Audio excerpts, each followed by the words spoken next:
turn on the audio. Right? Or we're gonna have to re-record.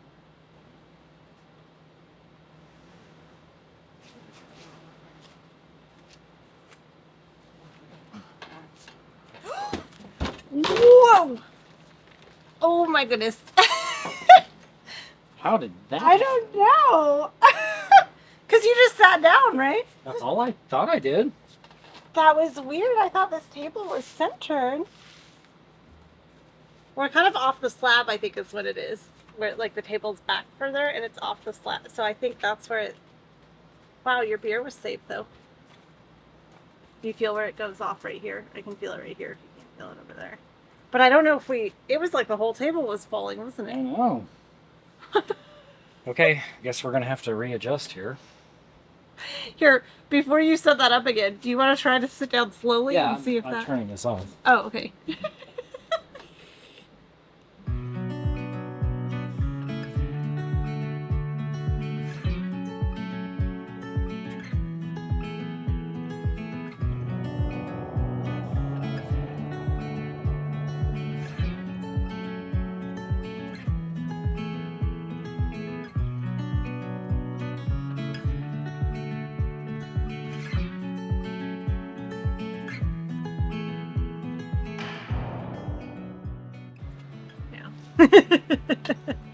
There we go. Gingers.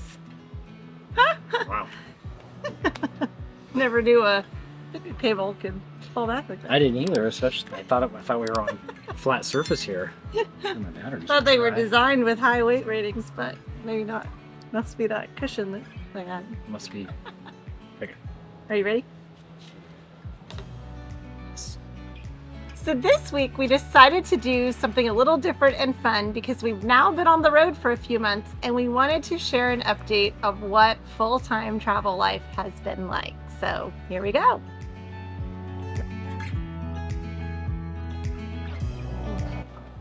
So the first topic we're going to discuss is what we liked about going full-time. And I guess I'll kick it off and just say the thing that I liked about it, or what I've liked about it thus far, is really the freedom of being able to just walk outside of your camper and go explore areas. We're not necessarily in an exploratory spot right now, but for the first 3 months, we definitely were able to just walk out and go into the woods, see a river nearby, jump in the truck and drive a couple minutes to a lake or, something very scenic. So that's been... We have the ice cream man going by. That's kind of a fun thing about this park. There's an ice cream man who comes by every afternoon. Yep. So where we're staying now is more of a full-time community, which has been kind of fun to try different types of RV parks too. We've done a little bit of the out in woods, out in nature spots. We've done more of the RV resorts, and where we are now, we're in a really convenient location to a lot of places, but there's people who live here full-time too. So it's been quieter in the evenings, which is nice since we're also full-time.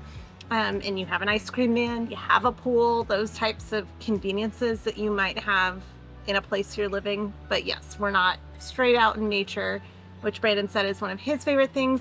For me, I just like living with less. I've always been a minimalist, but when you have less stuff with you, one, you really use everything you have. So you don't have wasted kitchen dishes or wasted clothing that you never wear or just clutter in your life. I've never been a fan of clutter.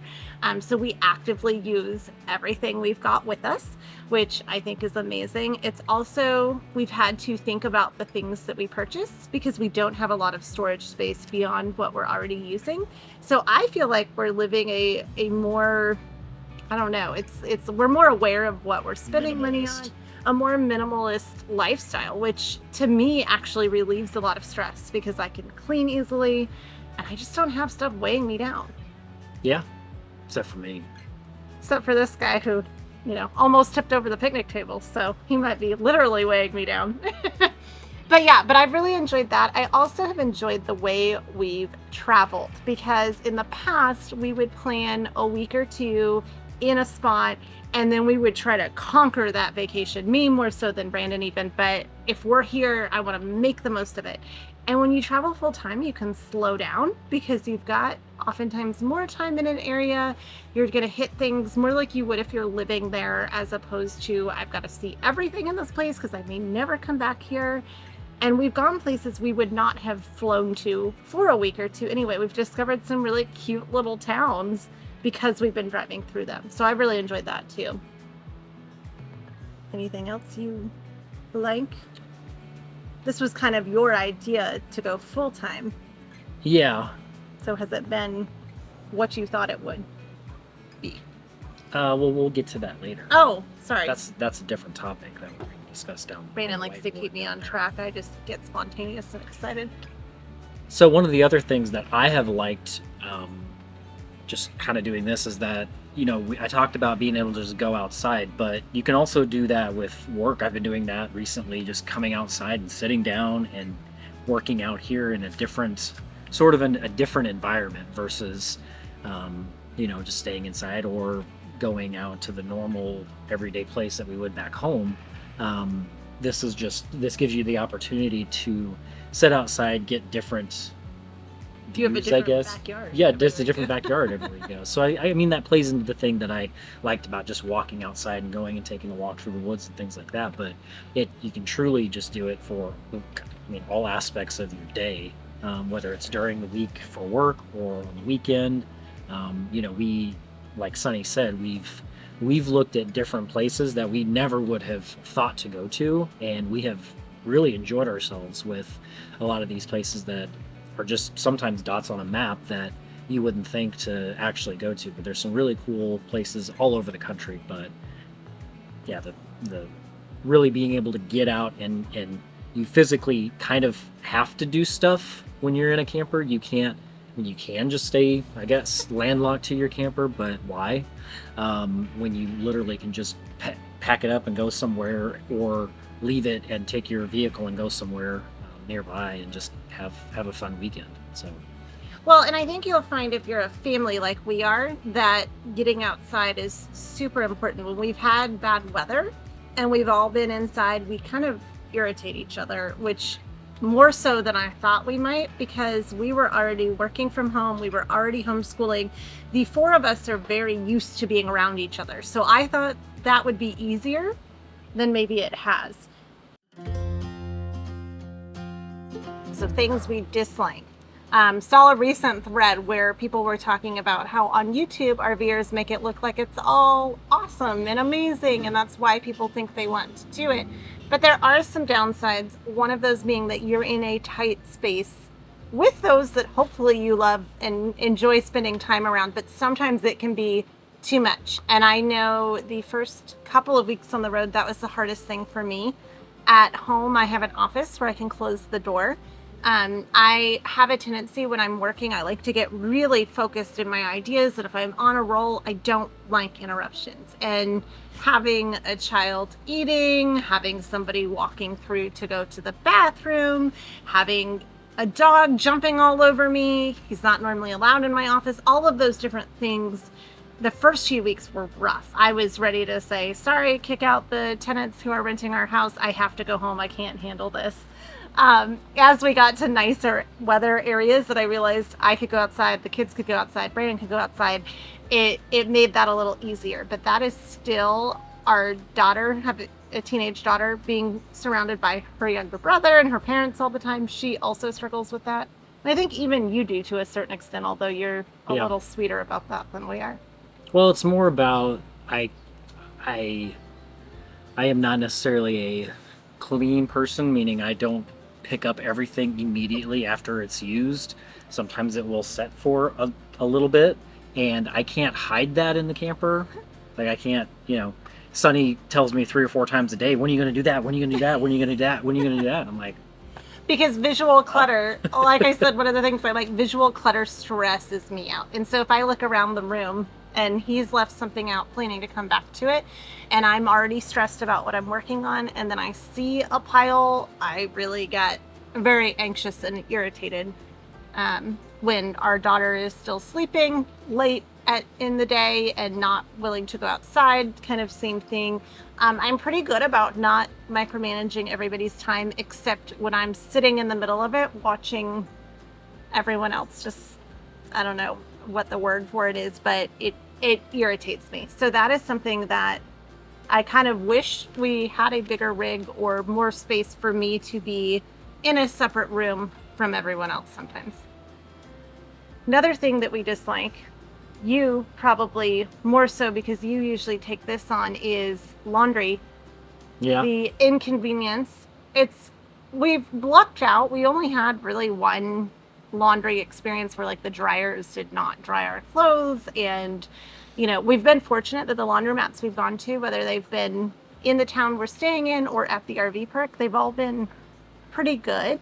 But doing laundry, it's definitely an inconvenience. It's inconvenient, yes. Yeah. Doing it all at once like that. I mean, I take very large bags that are probably about up to here on me. They're hard for me to pick up. They're completely full of laundry, and just do 4 or 5 loads all at once. So it's the benefit is that you can get it done really fast, somewhat, but the downside is you have to typically drive somewhere to do it. We don't have a washer dryer in our hookup here, so it makes it difficult, or inconvenient, I should say, not necessarily difficult, because it's not really that hard. You spend a few hours every couple weeks and you're done. But yeah, that's nice. Your whole wardrobe is clean at once. All the sheets are clean. But if something does get dirty, I also feel like I kind of limit like how often I use things, because I know, oh, we just did laundry, we're not doing it for another week or two.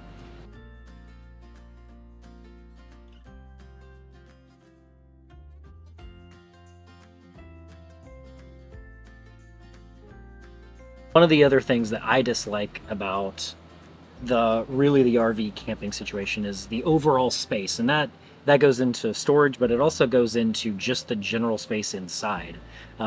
There's not a lot of space for comfort features, I would say. Specifically, the couch that we have is very small. I think Steele might be the only one that can actually lay on it flat and have his head and feet still within inside the section. Without being at an angle. Without being at an angle, yeah. I mean, well, me turned at an angle, I still don't fit. But Sunny and Brielle can do that. The U-shaped dinette is one of the most uncomfortable articles of furniture that I've ever had. And that's where we work often. That's where our butts are planted for hours a day, and so it gets really uncomfortable really fast. And I know that there's ways to fix that. Probably do something like what they did out here on this picnic table. Put a nice they actually put a cushion on this picnic. This is way more comfortable than the dinette. But that you don't have a lot of space to be able to have comfortable things like that.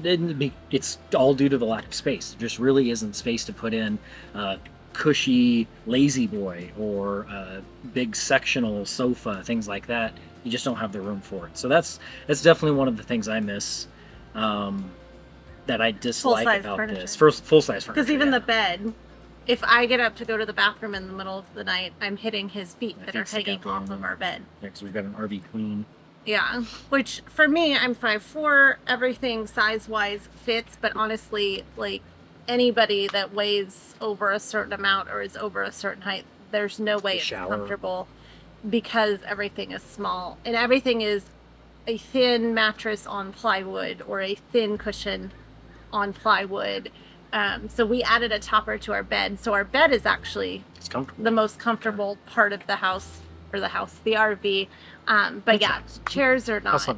Yeah, it's our house this year, so like it or not.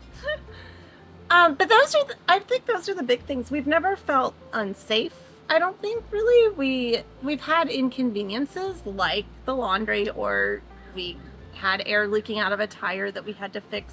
We've been very fortunate that we have not had a lot of repairs. We've had the trailer for a few years and taken it on vacations, and I mean, we've had minor things, but nothing major, so that has been good. We're going new places. There hasn't really been a place that we disliked the location we were camping in, at least not enough that it would make us move. Right. We've had favorites, but but none that. Definitely nothing unsafe. I mean, really, safety would be the biggest thing that would Yeah. cause us to move. Salem, Oregon was a little sketchy. It was sketchy. It wasn't unsafe though. Yeah, not in the campground. Just the campground we were bike in got stolen, was. that was it. Yeah, your bike got stolen. But I mean, the Walmart there had security guards, which we have never seen anywhere. So maybe we're sheltered, but in all the other places we've been, we have not seen that. But overall, there were beautiful things we did there. We liked the people that we met there.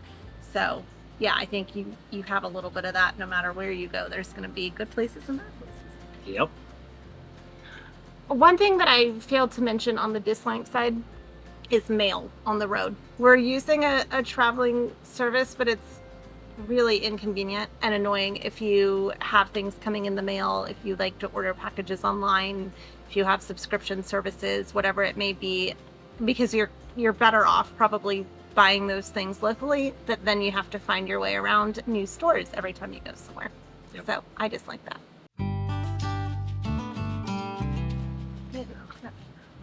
Huh? Getting hot out here. I told you.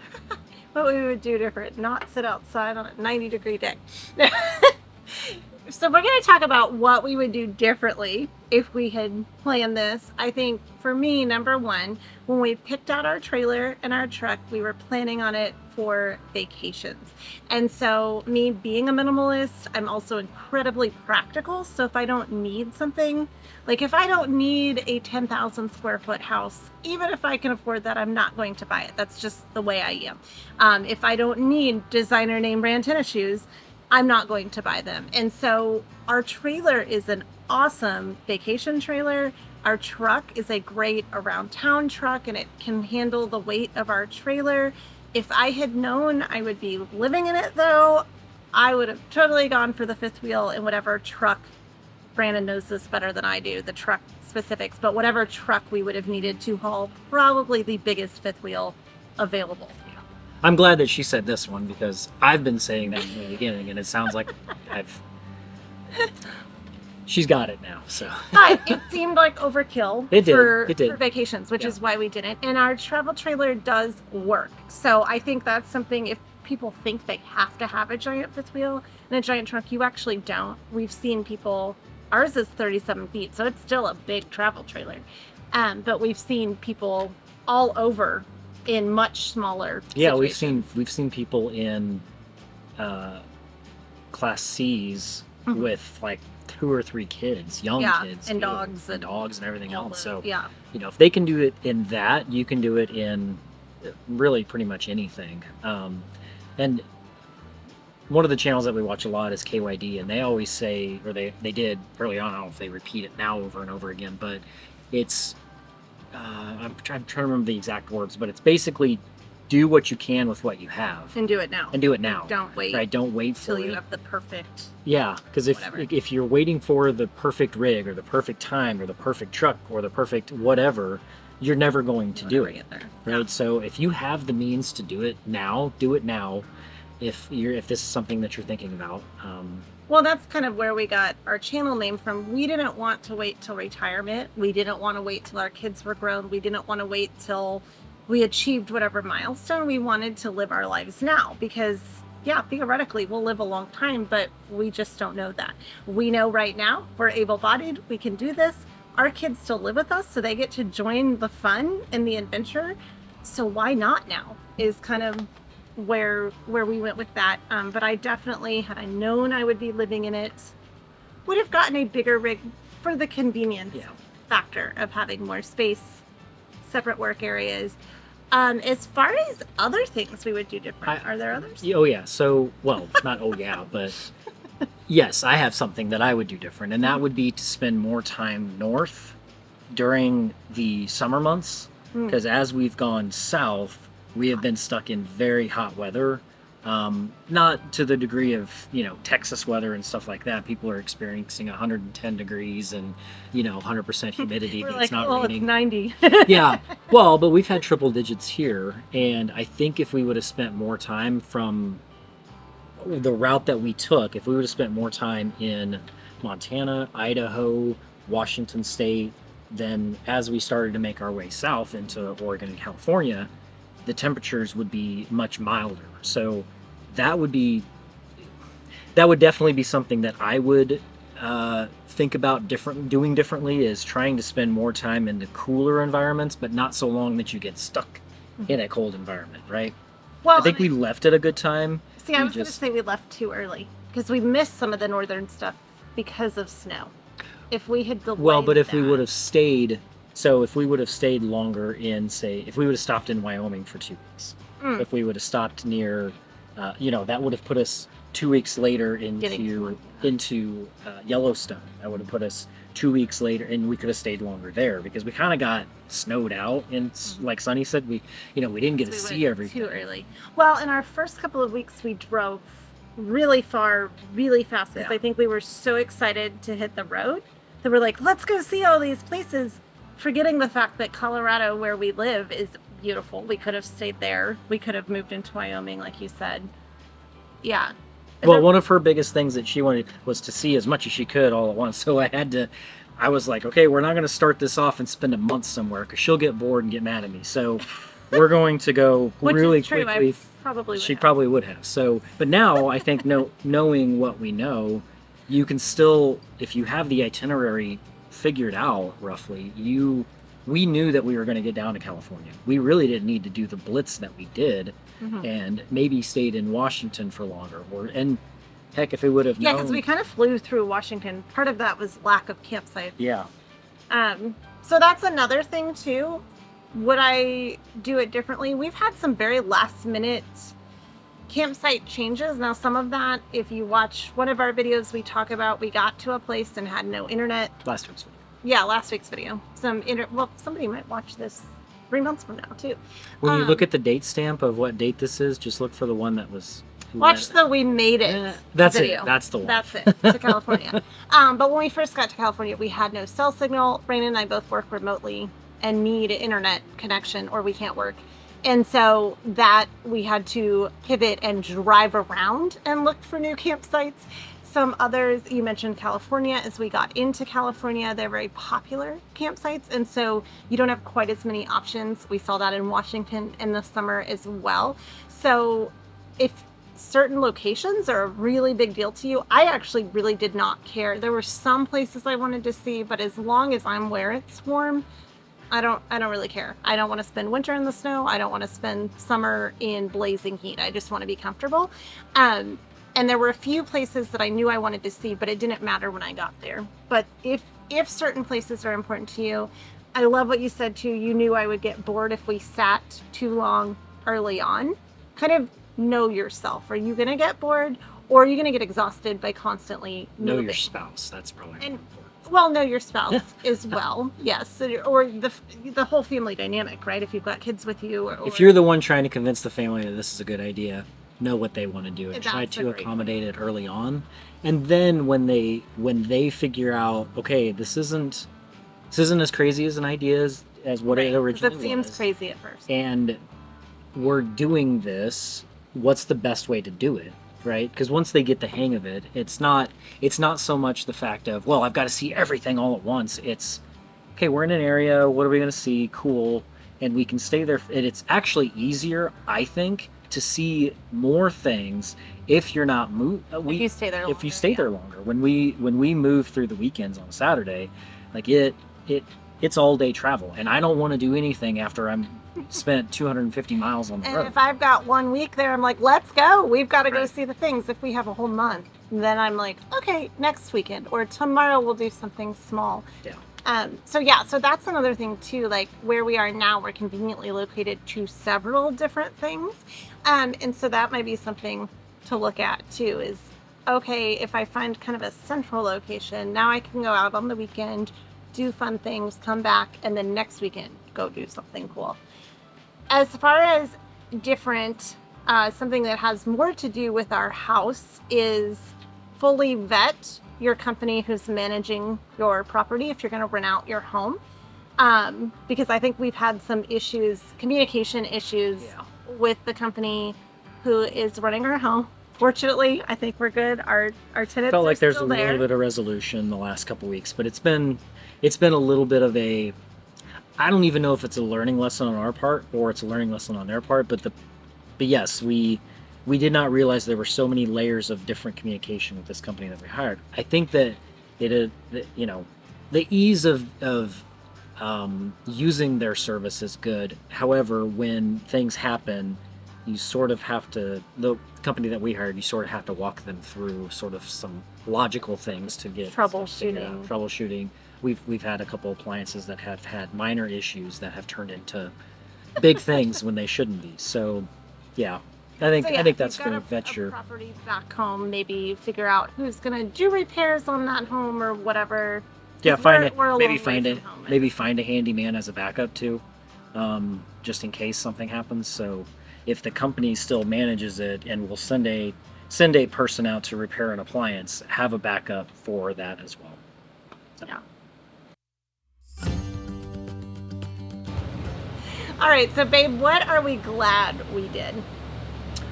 Well, I mean, I'm glad that we decided to do this. Yes. That's primarily the thing, and I'm glad that the rest of the family sort of has gotten on board. Steele was like 2 days.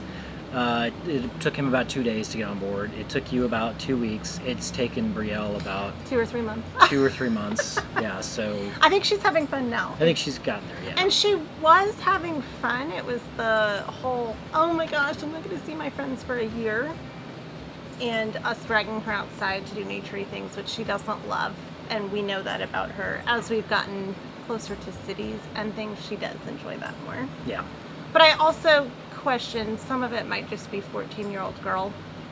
We notice when we're in campgrounds, kids that are 12 and under, they're having a blast. Teenagers, you don't see as many of them, or when you do, they just kind of have that sullen expression because they're away from their friends. And I think it's just harder for teenagers in general to go through life, but especially in a small space with their family, away from their normal social circles and all of that. I don't know why. I'm pretty cool, so should be having the time of life. But yeah, no, I would agree with that. So yeah, it's a learning curve for everyone, and everyone goes through their different stages. So, but I'm glad that everyone now is on board with it. The other thing that I'm really glad that we did was do a lot of pre-planning on the route, right? So we talked about how we would have slowed down early on, but I'm glad that we actually mapped everything out the way that we did. Right now, I'm probably 4 months ahead from a scheduling perspective. So we have booked out 4 months from now, ready to go. So we know when we move from here, the next place that we're going to go, we've got 2 weeks, or we've got a week, and the next place we go, we've got 2 weeks there, and then we've got a few months, and then it's getting into the next location. So we're pretty far ahead, and using a tool to do that, we use RV Trip Wizard, has been awesome. And speaking of the tools that we use, I also would say I'm glad that we've done Harvest Host. Oh yeah, all of those have been. I think all of those have been really cool. We did the 1-year membership with them, and I think we've already gotten value out of it, like all of the value out of it, because I think it's maybe $80 for the year, and we've had 3 overnight stays. Only 3? I was thinking we had a 4th one. We did Colorado, Amos Rome, and the other winery. And yeah, the other one. That was that was 3. Yeah. Okay. So we've done. We're about to do another one. We'll be doing one on the way down into Southern California. So we'll have our 4th one down. But it's a great service. You can stay for a day in really cool places. Yep, really cool, convenient places. We stayed in a place where there was a water hose right there, so we were able to refill tanks and things like that. We had the winery. You guys have seen that. That's really, really cool spot. And we try to look for those locations, not just, hey, we've got this pasture that you can stay in. But typically with Harvest Host, you're going to stay somewhere where they're selling goods. If it's a farm or something like that, you'll have fresh goods like vegetables or food or eggs, whatever. And then if you stay at a winery, obviously that's that. I've looked for breweries. They're a little inconvenient, and they typically don't have enough space for our trailers. Oh, that's interesting. Yeah, but it's for like class C's and stuff like that. If we can get in there. So that's an option if you're small. Yeah. But yes, I am glad we've done that, because some of those experiences have been really cool. I also agree with you that I'm glad we did this. I think it can be scary to do something that's not normal, right? And I was actually talking to a colleague about that the other day, that I negotiated to work remotely before COVID, before that was a super common thing unless you worked in IT. And that was my first glimpse at, ooh, remote work just makes sense for a lot of people.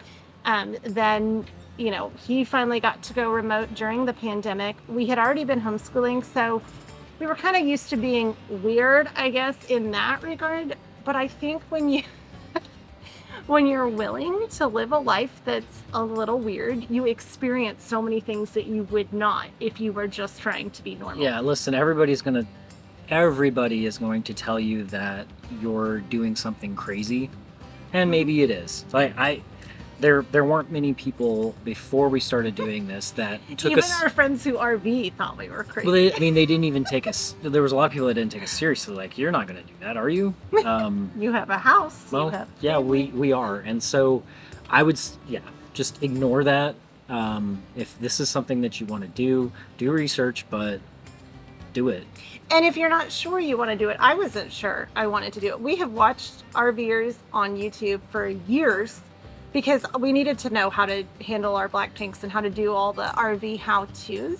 And I remember thinking, oh, that's cool for them, but no way would I want to live my life on the road. And really, up until 6 months before we left, I was still kind of like, do I want to do that? And we had been RVing in this trailer for 2 years at that point, and we were all fully remote in our house. But yeah, there's something scary about stepping out and doing something different than what most people do. But I say go for it. I'm really glad we did. We have traveled more in the last few months, and we traveled relatively extensively prior to that, but we have traveled so much in the last few months. I mean, it's probably 5 years equivalent of all, maybe even more, of all the places that we've seen and experienced, and new foods we've got to try, new people we've met. And so that I don't know, it's like a whole different perspective. I mean, I don't know of anybody that has traveled to as many of the places that we have in this trip in their lifetime. Yeah. Like, it's the amount of national parks that we've seen, the amount of states that we've hit. I mean, we've racked up a lot of those things already in this time period, and that doesn't even include all the stuff that we did, 2 years before. While we owned this trip. I wish we had the channel when we first started RVing, because there's other places that we went that were really cool that we don't have quite the same level of footage and things. But yeah, I'm glad that we went for it. I'm glad. Sorry, go ahead. I was just going to say, so I think that all of that being said, we had one more little bullet point on there before we closed out the video, was, do we have any regrets? And I would say that probably the only one is that we didn't do it sooner, right? Maybe Sunny has more, but yeah, I don't know. It's funny, I don't miss a lot of things at home. A Facebook memory came up the other day, and I was like, wow, we do have a beautiful living room, but like, I'm not missing, even though I love our home, I'm not missing our house. I do miss the convenience of seeing our friends, because we had a lot of great friends on our street that you would randomly see when you're just coming home from wherever, or random get-togethers. And we do have a really good social group of friends back in Denver. So I'm missing that a little bit, but as far as conveniences and things that I thought I would miss, other than the occasional lack of space that can be remedied going outside, I don't miss a lot of those creature comforts that I think I thought I would miss.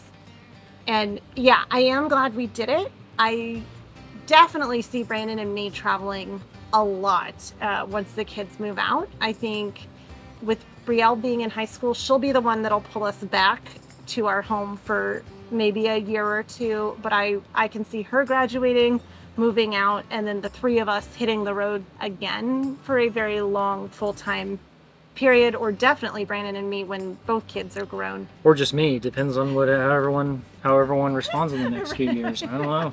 Might just go.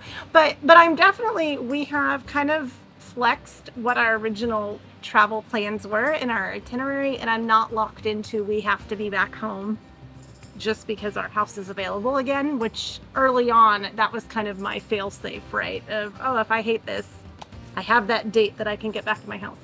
And now I don't feel that pressure of, oh, I got to get back in there. It's more, are we going to run out of places we want to go? Where do we want to go next? And, you know, and we've changed that a little bit. We, in this year, plan to hit the whole western portion of the United States, but there's a lot of places in the east and up north and south that we want to go. So yeah, I can definitely see us taking mini multi-month trips at the very least. And then after the kids are grown, because the space actually for you and me has not been a huge problem. It's been more everybody in here. So out of all the places we've been, what's been your favorite?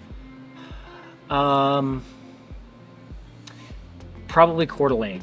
I really liked the area. I liked the people. Well, too bad you asked me first. Yeah, that spot was super convenient. Yeah, that was probably my favorite. Okay, Coeur d'Alene. Also, my favorite place we stayed, location overall. But I did love Multnomah Falls in Oregon. That was beautiful. Least favorite place?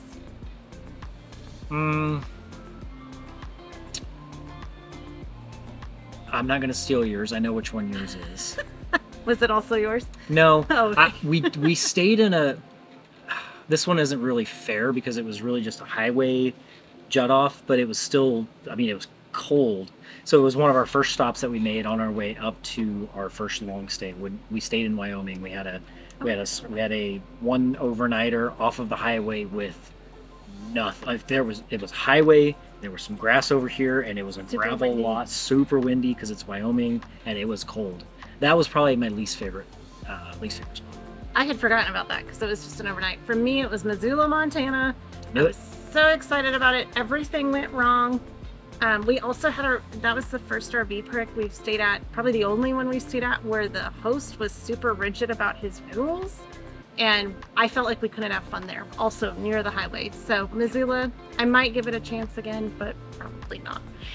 Okay, so now we're going to show you all the places that we've gone, because we've kind of touched on them in other videos, but we're going to roll the list of all the places we've gone now.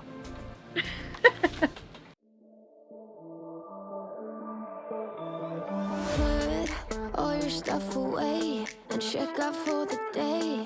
There's no time to waste when it's 100 degrees. Burns under my feet. Won't you have a drink with me? We head into town, see what it's about. Barely need a shirt, though the sun has almost set. Make the most of it. I know we will dance and sing. There's a heat wave rolling in. There's a heat wave, yeah. There's a party in the streets and the city's on fire.